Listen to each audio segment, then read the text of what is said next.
Hey y'all, this is the legendary Sonny G, Sonny with an O, not a U. And this is your boy Sterling Moody. And we are Effa Podcast. Effa Podcast. And thank you for listening to us. So make sure you tune in to Effa Podcast, a real N-word podcast where we talk about real N-word stuff. That's it. So make sure y'all tune in.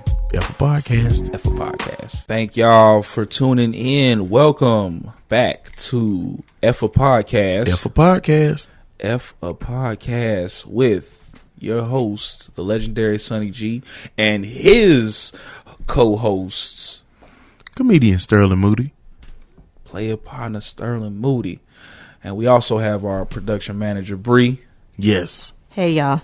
That's the genie in the bottle right there. You know, we got to make sure we lift her up every episode too, bruh, because y'all don't know how much like Bree makes sure stuff runs for real. Because without Bree, we would be on fire again. So y'all just don't know. So basically, Bree has 3 kids. She has her son, and then me and Sterling. Yep. And because I guarantee running behind us is just like, you know, it's like side parenting. It's like you got your parent, you got your main parents, and then your side parenting, and she's like a side parent. And she's younger than me, so it's weird, but I still feel like I'm you know, I still feel like this is parental. Like, even though she's younger than me, it's like, you know, maybe I'm her son from the future. Maybe I'm her cable. Bree, how old you know? 28. For real? What's your birthday? January 18th. Oh, you older than me. Oh, wait, I mixed January and June. I was about to be like, oh, it just passed. No, see, that's how much I've got to stop smoking before the shows. Yeah. I was about to be like, happy birthday. No, January. It's a whole different. For y'all that haven't seen Bree straight up look 19. Like, she looks 19 for real. Like, fresh out of high school. The only way you'll know she's not 19 is she has like piercings. And then you might be like, because really, when I first met Bree, I was like, yo, there's a kid with piercings here. And whose lost child is it? Someone please get your lost child. Yeah, you know, like, she got a real nice personality, real bubbly, you know what I'm saying? Somebody you could generally just hang with all the time. You know what gets me? When I keep forgetting how old she is, and then we like say a reference. Yes. And she gets the reference. We're yes. like, well, hold on. Like, we'll be like, yeah, so blah, blah, blah, Power Rangers. And she's like, yeah, the Yellow Ranger. What? Dude, oh, yeah. It's so wild because I'm like, hey, you seen this? She's like, yeah, I've seen that. And I'm like, you born in 95? She's like, no, 91. I'm like, oh, okay. Brie, where are you from originally? I'm from Atlanta. What? From Atlanta. She is. Yo, that's lit. And see, she's the only part of the show that is, because we're both transplants. Yes. We are both. My dad is from Bankhead. True. That's what's up. True. I wasn't a Grady baby, though. Okay. That's going to be the question that all native Atlantans ask is, what hospital? I was a Piedmont baby. Okay. I feel like, you know, and they always give, you know, Grady baby. Like, everybody who is a grown-up who is proud of being a Grady baby usually doesn't have a life worth being proud of being a Grady baby for. It's like, Grady was the best thing to happen to you, and then life just went downhill after that. You had a Grady because your mom had a Grady card. And she didn't have insurance. She ain't had no insurance. A lot of people don't know about that Grady card. Like, if you're not from Atlanta, you don't know about that Grady card for real. Like, I've been in Atlanta. Like, I came up here you know, my parents got divorced when I was young. So I came up here every Christmas, every, you know, like holiday, Thanksgiving, to spend it with my dad. And then my aunt, you know, she's always lived in Atlanta. So every summer from 3 on, I've lived in Atlanta. So I had been used to a lot of stuff. I wasn't a tourist after a certain point. So I realized, like, there are certain questions like people from Atlanta are going to ask you, and it might be in cursive. You know, like, oh yeah. Because everybody from the West Side speak in cursive. Why you don't about this? Why? I'm like, bye you here. Why? Man, with goddamn like, that's when you know when somebody from Atlanta is lying to you or really like stressed about something. When they go, man, goddamn, she, you're not lying. Bye. Let me tell you, goddamn. I like it though. I've been here. It's cool. I've been here for 9 years. I'm a proud Atlanta trans. I'm originally from Cincinnati, Ohio, and like my adventures in Atlanta in the time I've been here, like, people from Atlanta are always proud of the strangest stuff. Like, I went to the Freaknik Festival yesterday, right? And of course, it's nothing like Freaknik in the 90s, or so I keep hearing, because all of the old heads keep saying that. Here's the thing. I do not want to see the same titties from the 90s in 2019. Right. Those are retired hoochie titties. I don't want to see retired hoochie titties. I don't want to see round and round we go with somebody's grandma. I don't. See, this is the thing, man. Like, Freaknik was wild because it was what was there then. It was nothing like it. Yeah. But now, Freaknik is every night at the club. Right. Like, as wild as you think Freaknik is going to be, it is going on in the club right now. Like, they have this whole sucking cucumbers challenge right now. Yeah, you got to see it. I'll show y'all the video. Like, there's a sucking cucumber challenge where people go to the club and see who can blow the cucumber the best. And they got cash prizes for this. And it's hella people going in on them. They just did one where it's the dudes. You ever have so many questions, but you just don't know which one should be asked first? So you're like, that's where I'm at with this whole cucumber blowjob contest thing. Like, it's wild. Like, the stuff, like, my uncle used to tell me, like, hey, I remember going to Freaknik and this girl came out, she had on some jeans that was just the zipper and the belt loops. And I was like, wow. Like, she had the pockets hanging, just fabric holding on. I can picture that. Yeah. And now, if you go to the club, you'll see that, or worse, because now everyone has gotten the whole free to nipple, and I love nipples. You know what I'm saying? Like, I'm a breast man, you know. But it's got nipples this are point. Fantastic. Yeah, they're dope, bro. Like, boy, like, for real. They really, like, boy, they really bring the breast together. Yes. You know what I'm saying? Like all kind. They could be wonky. I don't care. They could be chewed up. I don't care. Like, they could be horrible. You know what I'm saying? But as long as they, you know, on there, I'm down with it. But you're right, because you go to the club, like, they just out there now. So like you go, like, right now, I think the thing is just making sure you have on like some neon panties and bra, and then like the mesh fabric. Yeah. Oh man, like, when I was younger, nipple rings were, oh man, she's got nipple rings. How do you know? I saw them through her shirt. Yeah. And it was hard to see nipple rings through a shirt because bras were thick in the 90s. Bras didn't get like thin. If you really seen them, then that means she didn't have a bra, which is a whole nother reason to go crazy. Wild. Yeah. Now it's like, hey, no one has a bra on. Everyone's nipples are pierced. And you can see the metal. You can see the metal. Yeah. You can see it shining. Bruh, I've been to the club, seen girls with the mesh on, and her nipple slipped through a hole in the mesh. And so out the mesh. And I'm like, oh God, like, you know, I used to watch porn, but now I'm just out here. Oh well, and it's not like every time it's sexual. Sometimes you just kind of like, man, I really wanted to, like, you just wonder what somebody look like naked. Like, you go to the club and you see some girl just nipple out. Not every dude is like, man, I'm about to go lick that nipple. That's assault. You know what I'm saying? But a lot of dudes are like, man, I just want to see it. Like, right. And then, like, it's weird because I have no problem not saying, hey, ma'am, your nipple's out. Oh, because you know they out, and you came out with them out for people to see them out. Mm-hmm. But you can't get mad at me when I subtly look at your nipple. I'm not gonna stare. I'm be real polite with it. But I'm gonna stand with you at my 4:00, and I'm gonna glance real hard and everything. You gonna stop looking at me. I know you know when people staring, but I'm trying to look. You might see me rotate around the club to get a better view. I'm gonna make a comment. I'm gonna make a comment just because, and I don't like. Here's the thing: I don't ever want my comments to be construed as I'm just a pervert who just need. I just feel like it needs to be addressed. You know what I'm saying? That I am attracted or that I admire, but it's not like I don't need to be like, damn girl. You know, I don't never have to say nothing. You know, like you know what? That dress complements that nipple nicely. You know, just something like, you know, that you know, your shoes match your nipples or something, you know, just something to let you know I admire. Look, every woman that I know that I see out that's not connected, like, I would never look at my partner's wife. I would never look at, like, my family. Right. You know what I'm saying? But if it's a chick that I'm like, you not related to me, you not married to one of my dogs, I have looked.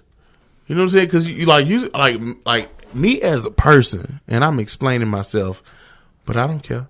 You know what I'm saying? Like, I'm going to look because I'm going to be like, oh, man, it's fascinating.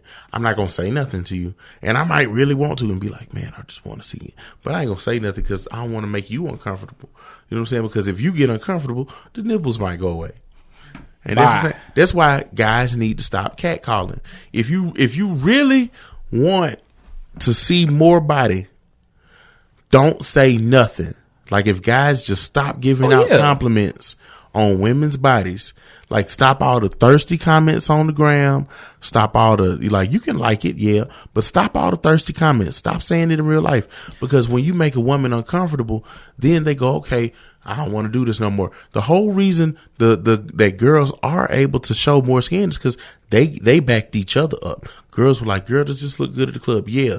They didn't even care about it. Like when that girl got dressed, she did not really think, I mean, like, part of her is like, I wonder what they're going to think. But a lot of times they're like, I just want to see what I look like in this. I was going to say, because I have seen some women whose self-esteem is wrapped up in the compliments and stuff that they get when they go out. Even online. You know, online, if you follow an Instagram model and you read the comments, you know, you'll see that the majority of them are that one guy that, and it's crazy. It used to be back in the day. There used to be one thirsty guy. It used to just be one guy who left all of the thirsty comments, and now there's legions of them, and that you have to find the one non-thirsty guy. You have to find the guy who's actually complimenting. That's why I leave weird stuff. Like I don't even leave stuff that compliments the body. Like if I'll be like, that lampshade is a nice lampshade. Yeah. That'll let you know, they're like, he seen my ass. See, it's like this. There's a girl on Instagram right now who is, she fine. Like she hella fine. Like she not the best, but she thick. And I was really feeling the way she was looking. I liked the pictures. I ain't never comment. I'm not your own comment, but I liked the pictures. I was like, man, this girl is fine. And I was going to try to hang out with her, and everything was seeming like it was going to go cool. I had messaged her, it was looking good. And she posted on her Instagram story on a date with a dude. And I'm cool with you going on dates, because if I'm not like, first off, I'm not trying to like be with you. I just like hanging with people. And, I like hanging with people who are dating sometimes, you know what I'm saying? Because like, hey, I don't have to worry about me doing this role. We can literally just hang out. Right. And she went on the date with the dude, and he took her to a hookah lounge, and he wanted to talk to her and stuff. And the entire time she was giving off this real vibe of like she was having a good date, but she was taking pictures on Snap, and under the comments for all of the pictures was like, he's hella weird. She was just insulting him and taking pictures with him like she was having a blast. Right. Insulting him. He's spending his money. Then at the end of the night, he wanted to go back to her house, or she come back to his house. And I feel like, a lot of people do that because they, assume it's going to have sex. If I invite you back to my house, we're probably going to eat. So, like, don't assume that I just don't want to go to Waffle House because I know the Waffle House closed. They sell meth there. I just might want to eat. And if I say, like, hey, we're going home to eat, we're going home to eat. Like, even if we've already gone out to eat, I might be hungry again. Right. Because I'm going to be high. Because I was high before we started a date. If you went on a date with me, we probably was smoking. So when I saw her play this dude, I was like, oh, man, I'm cool on you forever. Right. Like, but she's still fine. So I still like the pictures. Really? But I don't like her as a person. And like, I've dated a lot of strippers. I've dated a lot of Instagram models. And it's not like, no, hey, man, she got 100,000 followers. But it's like, hey, man, like, just being out, my uncle taught me, hey, shoot your shot. Because everybody's like, seeing she's fine, dudes are giving her compliments. Nobody's asking her out. Nobody said, hey, you want to go see a movie? Hey, you want to go get some food? Nobody does that. Everyone goes like, oh, man, you fine. Can I sleep with you? Why is the goal to go straight to sleeping with them? Because if you sleep with her once and it's whack, that's it. They don't even do that much. That's the crazy thing. Like, more women I've noticed are like, if you just want to sleep with me, and there's a way to do it. It's not like you just go, hey, you fine, can I sleep with you? But there's a way to be direct and honest about that without you don't have to lie. Yeah, without wasting anybody's time. But the thing, the other part of that is like with the compliments and everything. I've been in this situation. So like you were talking about, you might bring a woman back home to eat. I used to initiate these things called cuddle dates. Back when Craigslist still had casual encounters. I remember. I used to post an ad that said, hey, all I'm looking for is someone who likes spooning between the hours of 10 p.m. and 6 a.m. when I got to go to work. You know what I'm saying? That's all I was looking for. I like to spoon. I wanted to go to sleep. I wanted to, cuddle, and that was it. And there would be women who would respond to the ad, and they'd be, you sure that's all you want to do? Yeah. Are you sure? Are you when I get there, you're not gonna turn around and try to take my clothes off? No. Like, that's it. And so then, they would come. This is consensual. They would come. But after cuddling for a while, they would turn into the ones who were trying to initiate. Yeah. And it's like, whoa. When you responded to the ad, did you not respond for cuddling purposes only? Like, they don't know how to handle a guy who's not trying to, that's why they ask you those questions, because they're like, he's probably going to do all this stuff, and you don't. And it's like, wait a minute, he's not doing any of this stuff. What's wrong with me? Or what's wrong with him? Or, whatever. Man, okay, so back in the days when I was like really online dating, because I was a beast at that. Like, because you get to know people for real. And I'm the type of person, like, I'm real interesting. And I want somebody who is interesting and also cool with me being interesting. So, and so I'm like, okay, well, look, we're going to smoke. We're going to probably talk about some stuff. I don't know what's going to happen. We're just going to see where it goes. I went on a date with one girl, and she thought I was going to, like, have sex with her. So we got there. She was like an emo kid. And maybe about 30 minutes in, I shaved the side of her head. You shaved the side of her head. Like, did she ask you? Yeah. Oh, okay. I was going to say, like, if you was just going around with clippers. She said, no. You know what's wild is I was like, this date went south so quickly. I did have clippers in my book bag, because when I was at, I used to go to Georgia Perimeter, and my friends were working in the gym, and I would cut their hair in the locker room. And so I was cutting a lot of people's hair to make, money on the side. Mm-hmm. And so when I went on this date, she was like, what's in your bag? I was like, my laptop and some clippers. And she was like, oh, will you shave the side of my head? I was going to go get it done, but I don't want to go to the barber. And I was like, all right. And so I shaved the side of her head. And then we sat and we smoked and we talked. And she just like kept giving off this vibe of, I'm trying to sleep with you. And I'm like, I told you online, like, I was coming to smoke some weed. Like, at this point, all I want to do is smoke weed, because I worked all day. Mm-hmm. You know what I'm saying? Like, I was like, I just want to smoke a blunt, chill. I like friends. You know what I'm saying? I like talking to people. And so she got naked. And I was like, well, I'll give you a massage. So I went to give her a massage and everything. It was cool. And I was like, all right, time for me to go. And I'm walking out the door, and she goes to make a move. And I was like, oh, hold up. I don't know you, bro. You know what I'm saying? Like, because in my head, I was just thinking, like, I'm going to catch an STD or worse, get somebody pregnant, and now I got to deal with them. Right. And I like crazy sometimes. You know what I'm saying? And so, like, I could totally see, like, you didn't reply to my message, I've killed the baby. You know, like, it's just all types of weird stuff going on, you know? So, you get that with Craigslist. I remember I went on this date with this one chick, and she wanted me to buy her a pair of shoes. And I was like, I would never buy nobody some shoes. But she was so, like, ratchet. I think I did buy her a pair of shoes, and it was like $12. Wow. Yeah, and I was like, I felt pity after that, because I was like, man, you could have asked for some forces, and I could have told you no.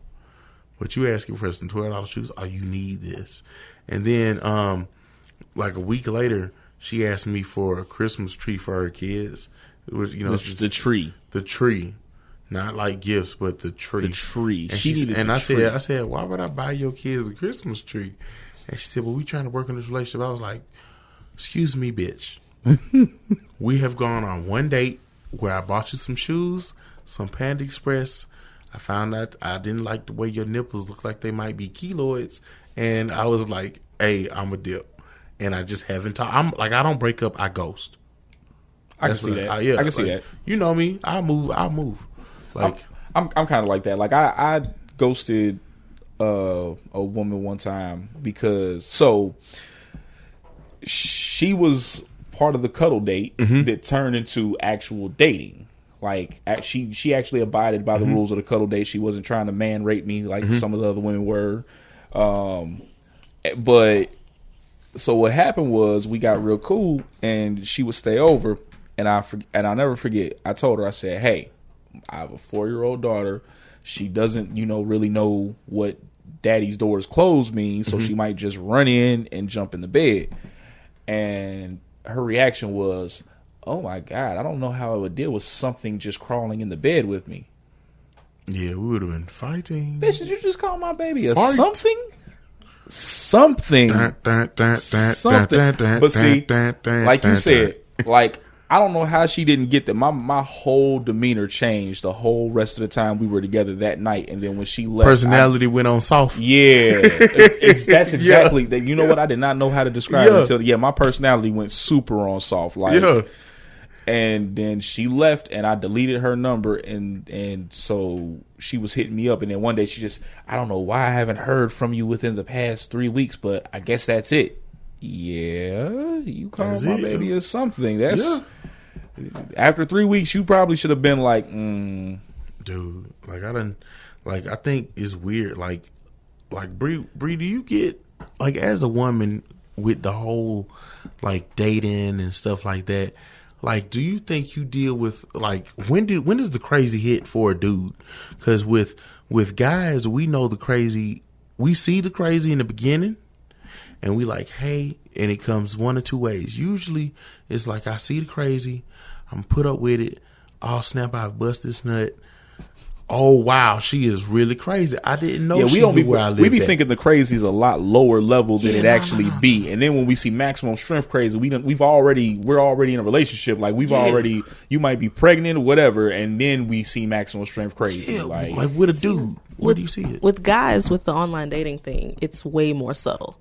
So it starts out with like it depends. So if you're on like Tinder or something like that, where you have a profile, it might start in the profile, but it's usually very subtle to where you don't pick up on it. So it just comes across. I've had some weird stuff happen on Tinder. So it really just depends on the guys. Most of the time it's really subtle and you don't catch it until like the first conversation, maybe. Because for me, I always want to FaceTime or, WhatsApp. I need to see you before we meet up. And it usually, you start getting hints of it then. Hold up now. Don't you have some crazy stories of some Tinder meetups? Like, I think I remember one that was like just wow. I guess the one you're speaking of is the one where I got catfished by a guy. Yeah. Yeah. So for those of you that don't know, I am bisexual. And so when I online date, I date men and women. And I had one in particular who swiped right. It was a very pretty woman. All of her pictures were in dressed up, full makeup, nice hair, like everything. Really nice. We vibed. We messaged back and forth. Everything was good. We FaceTime. No makeup, but still looked like a girl, all good. We decided to meet at Starbucks. I get there first. I'm sitting at the table waiting for them to come in. We're still messaging back and forth. They text me and say, I'm here. I'm walking in. I have on a jean jacket. So I'm sitting at the table facing the door and I'm looking and I see a couple people come in. One person has a jean jacket on, but it's this dude that's, about 6 feet, beard, mustache, full on dude. Jean jacket though. Wasn't jean jacket. So still wasn't quite sure this is who I was looking for. Oh Lord. So instead of coming to me, they go order their drink first. Then they come back to the table. I'm watching this jean jacket the entire time. Still not sure that this is who I'm meeting. They come over to the table and they're like, Bree? I'm like, yeah, that's me. I'm Bree. It's clicking now because obviously they know my name. Oh. And I'm like, so BJ? Yeah? And they say, yeah. And so BJ still for boy, just wait. You about to find out. So I'm sitting here and now I'm very cautious of initials on social media. Yeah. I need a full name first. But so he sits down and I'm searching for the words to ask how this is sitting in front of me. And I come up with, so you're different than your picture. Oh, man. And his only response was, yeah, I was all dressed up, not addressing the fact that you are now a man, a full man, not a trans man. You are a full dude, deep voice and everything. Hey, what's up? My name is Michelle. Facial hair. Facial hair. Showed up with facial hair. Showed up with facial hair. perm beard. Oh, Wow. Don't know where to go from here. my name Rick Ross, but I like to go by Candace. That's See, just one of many. So I never got into the whole Tinder thing because I just felt like I would never get enough information to make an informed decision on swiping left or right. However, back in the Plenty of Fish days, I was Plenty of Fish's Player of the Year for 2013 to 2015. On Plenty of Fish, plenty of face. Man, but see, so getting catfished on. So Plenty of Fish is a lot harder and easier to catfish. It's harder to catfish because you're supposed to be able to see timelines where people leave pictures and stuff like that. Mm-hmm. But it's easier because if somebody's dedicated to living a whole false life, all they're going to do is live that life like they're that person. Yeah. I had a lady one time who, her catfishing me was that she was just a lot older than she portrayed. I think she was using pictures of her niece or her daughter or something, but the girl in the pictures was like vibrant, bubbly, and, you know, doing cartwheels and stuff like that, yoga classes and everything. I'm like, oh, okay. And we meet up, and it was one of the Golden Girls. Boy. It was like... straight, thank you for being a friend. I was like, there's no way you were doing yoga. Like, you know, man. like one of the pictures she sent was like a professional photographer action shot with her jumping up in a dress, you know. And when I opened the door, I was like, if that was you, your ankle popped at the end of that shot. Like, there's no way. And she did not look anything like she was so much older, and I was just sitting here like, I don't know. I had to hurt her feelings because she hurt mine. Mm-hmm. That's how I catfished. I was like, you know, had it been anything else, had it been, you know, you're just a couple of years older than your pick, or, you know, if you were a guy, I felt like I would have appropriately knew how to handle that. But you're like 30 years older than what we were talking about online. You too grown for me to be worried about your feelings. Get your old ass out my. Check this out. When I was 19, I got catfished by a girl, but it wasn't the way you would think. She was fine. You know, she had stupid fat ass. You know, like big breasts. You know, like real cute, like real cute. And I was like, this is wild. So I asked if she had a homegirl. She said, yeah. And so I said, well, we about to go to my homeboy house and smoke. And at this time, I was full-blown pothead. You know, like I'm high all the time. And so I buy like 3.5, the best gas I could, because I used to buy gas when I was on dates. And we get back to the house with my homeboy, and we smoking, and we high, and everybody then like did their thing. And as soon as we get done, she goes, hey, I got something to tell you. And I'm like, well, she's like, I'm 17. I was like, okay, well, we got to go home now. Like right now. Right now. Like I was 19, but I was thinking like, you're not 18, and my homeboy is 23. You going home. Like her friend was older than, it was her older cousin who was 20. So she was older than me. But this girl was 17 and I'm 19. I'm like, everybody's gonna be like, yeah, that's 2 years. I'm like, but the thought of you being like, in my head, it was just like, you a minor. And why would you lie to me? You're an adult and they're like, and I was like, because it didn't make sense until it clicked in my head when I was Hold on. So we gotta end the show. I'm gonna save this for next time. Yeah, we gotta end the show. Well, hey, thank y'all for tuning in. Then once again, this has been Effa Podcast. Yes, Effa Podcast. Effa Podcast. I have been the legendary Sonny G, and the other voice you've heard has been Sterling Moody. Is that my name? Probably. Yeah. Sterling Moody. Yeah, and you then can the follow other me on Instagram. voice you heard has been our production manager, Bree. Nice seeing y'all. Black Girl Magic. This is the abracadabra in the show right here. Yes. And you can find Sterling at? You can find me at Instagram, Sterling Moody. And you can find me on Facebook at Comedian Sterling Moody. Just check me out. And then I am at Trap Nerd Sonny with an O, not a U. I'm not a stripper, except for on Wednesdays when they tip an extra. And Bree, what's your social media? Y'all can find me at Breathe the Cheese on everything. That's BRIETHACHEESE. Dope. And we've got the club web series coming out. Be on the lookout for our Patreon. Whole bunch of stuff. We'll tell you about it next show. So you got to tune in next show. But y'all be cool like how y'all be cool. Peace. This is the legendary Sonny G, and thank you for tuning in to Effa Podcast. You can also go ahead and follow us at Trap Nerd ENT on Instagram, Twitter, Facebook. You can also go to our Patreon if you enjoy what we do and make a donation. Patreon.com/TrapNerdENT, and be on the lookout for future events. Sign up for our email list at trapnerdent@gmail.com. Again, thank you for listening. Y'all be cool like how y'all be cool.